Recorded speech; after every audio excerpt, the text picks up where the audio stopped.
Hello, everyone. My name's Hank Suttala. I'm the Sonic Shaman. And once a month, usually on the fourth Friday, I do a ceremony and sound experience. Tonight, Black Friday, is all about the art of allowance. And I have a grid here that was made by Seven Glory Sunrise that is all about creating Aini in your life. And Aini is a Quechua word meaning divine reciprocity. It is the art of like really being in a dance with all the other aspects of creation. Because if we're only giving and never receiving, that creates hucha or heaviness. And if we're always receiving and never giving, it's the same thing. So it's really about being in the flow. And a great example of this is us and trees. We breathe in air, we give carbon dioxide off. The trees breathe in air, they bring in the carbon dioxide and they give off oxygen. It's a natural divine reciprocity. And very important to note, what you receive isn't always the same thing that you give back. It might also be to other people. So it's really about being in this energy dance, being the hollow bone with all of creation. The energy moves through you, never from you, never to you. And once we open up in ceremony, I then use all these amazing little crystal bowls to create an immersion experience where you're really just having all these energies anchored. Now, today is another special thing.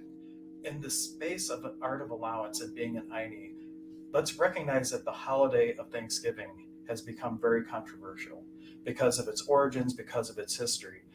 But the laws of duality tell us that for every action, there is an equal and opposite reaction.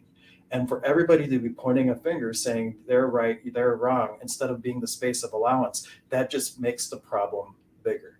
What if we could all be in the space of that is an interesting point of view? No charge on it, just wow, that's an interesting point of view.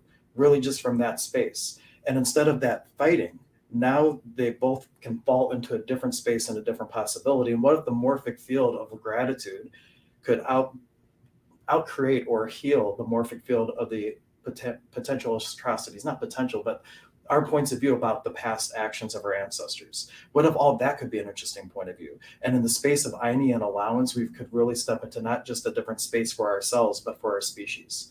In the article I sent out today in my newsletter, I offered the idea that in the Karo tradition, in the Pakokuna tradition approved, there's this one exercise where you go to a cave, and you could all do this for yourself if you like. You go to a cave and you just start remembering each moment.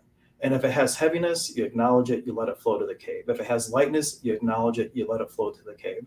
And you go through all your past experiences until you get to the part where it's your earliest memory, ideally like childbirth, right? And then in that moment, you bring in your mother and your father. Now, no matter who you were brought up by, all of us have had issues with our parents, probably, right? But when you bring in your parents, it's in the energy of thank you so much. No matter what my experience was, it brought me to this ever-present moment of now. It brought me to this auspicious moment where I can start, instead of being fragmented in the past and fragmenting myself and being in these past choices, I can now look to future possibilities, because all of this stuff, all this good and bad, is contrast for the soul. In the newsletter, it also talked about Neil Donald Walsh's famous quote, "In the absence of that which you are not, that which you are is not." So perhaps in the polarity and all these gradients of points of view, maybe it's all just really contrast for the soul so you can know yourself experientially.